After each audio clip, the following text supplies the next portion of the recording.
Avançando um pouco mais, agora que já sabemos como criar e testar um assistente, vejamos algumas diretrizes sobre como fazer perguntas corretas para obter informação que fez parte da entrada de documentos de um determinado assistente RAG. Vejamos então algumas considerações gerais. A primeira consideração é utilizar linguagem natural. Isso significa escrever perguntas com naturalidade, como se você estivesse falando com uma pessoa. Não importa se for cometido algum erro ortográfico ou se são utilizados sinônimos. O importante é transmitir corretamente a intenção. Para dar um exemplo, uma pergunta correta pode ser: qual é o procedimento de reinicialização correto para o sistema de segurança FFS? Enquanto uma expressão incorreta seria escrever simplesmente restabelecer FFS. Bem, outra consideração a levar em conta é evitar jargões. Embora o assistente possa compreender termos técnicos, uma linguagem mais simples pode muitas vezes fornecer resultados mais precisos. Como exemplo, uma expressão correta seria: como posso aumentar o tráfego do meu site web? Enquanto uma expressão incorreta seria: quais são as melhores práticas de SEO para dominar a SERP no quarto trimestre? Outra consideração importante é a de fornecer um contexto. Adicionar um pouco de contexto ou histórico à consulta pode ajudar o assistente a compreender melhor o escopo da solicitação. Uma expressão correta seria: estou trabalhando em uma Ford Ranger 2014 e preciso saber como trocar as pastilhas de freio. Quais são as etapas? Enquanto não seria bom simplesmente perguntar: como troco as pastilhas de freio? Outra orientação recomendada é utilizar uma linguagem clara e concisa. É importante ser específico e articular com clareza o que se busca, para receber informação mais precisa e relevante. Evitar a ambiguidade ajuda o assistente a fornecer respostas precisas. Um exemplo correto seria consultar: qual é o processo para que os cidadãos uruguaios solicitem um visto de turista para o Japão? Por outro lado, não seria recomendável simplesmente consultar: como viajo para o Japão? Outra boa orientação é fazer apenas uma pergunta por vez. Se precisarmos fazer uma consulta complexa, é bom considerar dividi-la em partes mais simples. Um exemplo correto seria: qual é a temperatura média em Paris em junho? Quais são algumas das atrações turísticas populares lá? Por outro lado, não seria o melhor perguntar: como está o tempo em Paris e o que devo fazer durante minha visita? Outra boa consideração é iterar e aperfeiçoar as perguntas. Se a resposta inicial for diferente da necessária, é bom reconstruir a pergunta de acordo com a resposta fornecida pelo assistente. Também é bom fornecer frases alternativas. Isto significa testar com diferentes formas de formular uma consulta, incluindo sinônimos e variações, a fim de explorar a compreensão do assistente. Vejamos como exemplo a seguinte consulta: qual a melhor forma de aumentar a produtividade no trabalho?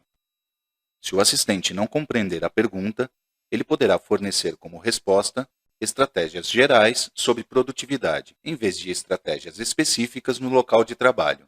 Então, é possível reformular da seguinte forma: você pode sugerir métodos específicos para melhorar a produtividade da equipe em um ambiente de escritório? Essa reformulação, então, esclarece que o foco está concentrado na produtividade da equipe em um ambiente profissional e não em conselhos de produtividade individuais. Bom, assim como acabamos de ver orientações e considerações para um bom uso na comunicação com um assistente, é importante levar em conta também que existem certas perguntas que o assistente não consegue responder. Por exemplo, é importante evitar pedir informação relacionada a datas. Algo deste estilo não seria recomendável. Qual foi o contrato entre março e abril?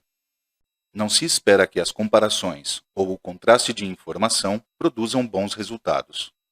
Outra consulta que o assistente não consegue responder é fornecer informação que não faz parte dos documentos que foram utilizados para dar contexto ao assistente RAG. Ele não pode resumir ou contar elementos, e não pode processar textos que aparecem em imagens. Bem, agora que já conhecemos as considerações a levar em conta para ter uma boa comunicação com um assistente RAG, vamos aprofundar um pouco mais na sua configuração. Como já vimos anteriormente, toda a interação com o componente de busca e chat é configurada através da seção RAG Assistant. É criado um assistente RAG padrão durante a inicialização e depois é possível modificar ou criar outros novos para alterar seu comportamento. Uma vez criado, acessamos suas opções através do botão Update. E já sabemos que o conjunto dessas opções está organizado em 3 seções. A seção General Information, onde são indicados detalhes que permitem compreender rapidamente as capacidades e características do assistente. A seção Prompt, onde se indica informação sobre como está configurado o assistente para receber e processar consultas dos usuários. E a seção Retrieval, onde se especifica como é recuperada a informação. Vamos para a seção Prompt. Como já sabemos, aqui podem ser configuradas instruções que orientam o assistente sobre como abordar e responder perguntas. Estas instruções estabelecem diretrizes claras para que o assistente forneça respostas relevantes e úteis baseadas no contexto fornecido. O valor padrão é este que estamos vendo. Devem ser mantidas configuradas as variáveis de contexto e pergunta, porque serão substituídas pela informação associada antes da interação. Bem, a próxima opção define quantos fragmentos são recuperados para aumentar o contexto. A opção Quantidade de mensagens do histórico estabelece a quantidade de mensagens do histórico que são consideradas na conversa. Isso é útil para rastrear o histórico de interação e compreender o contexto coletado na conversa. Deve-se considerar que este valor se refere à pergunta do usuário final e à resposta associada. Ou seja, se estiver definido como 4, significa que está interessado em considerar as últimas 4 interações. Pergunta anterior, resposta anterior, última pergunta e última resposta. O valor mínimo que pode assumir é 0, o que indica que o histórico de conversas não é de interesse. Quanto às opções de configuração do LLM, abrangem a configuração do modelo utilizado pelo assistente para gerar a resposta, incluindo o provedor de serviços, o nome do modelo, a temperatura, o limite máximo de token e outros parâmetros que afetam a forma como são geradas as respostas. Passemos para a aba de recuperação. Esta seção permite especificar como obter a informação enviada ao contexto. Aqui é possível indicar o tipo de recuperador utilizado para obter informação. O valor padrão é Vector Store, que utiliza diretamente o Vector Store definido, sem processamento prévio adicional. Os outros valores que pode assumir são os seguintes.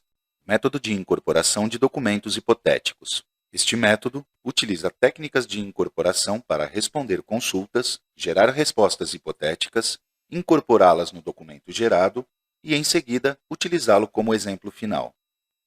Outro possível método de recuperação é a compressão contextual.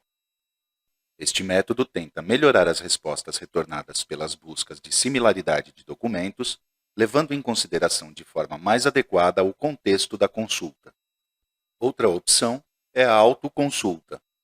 Neste tipo de recuperação, primeiro consulta a si mesmo para recuperar informação de filtro baseada na consulta em linguagem natural. Em seguida, executa uma segunda consulta ao LLM com a consulta e os filtros aplicados com base na primeira.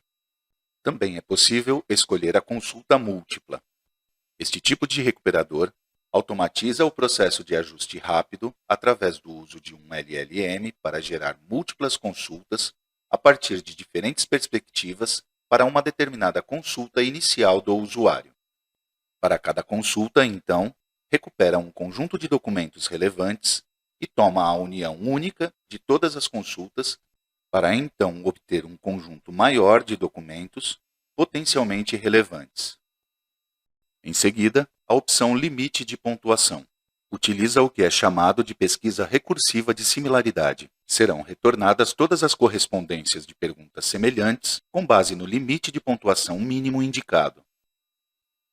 Por último, o tipo de recuperador gráfico. Permite o uso de uma abordagem de representação de informação baseada em gráficos para sua recuperação.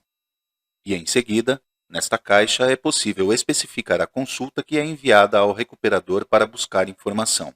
Esta consulta pode ser uma pergunta ou uma solicitação específica.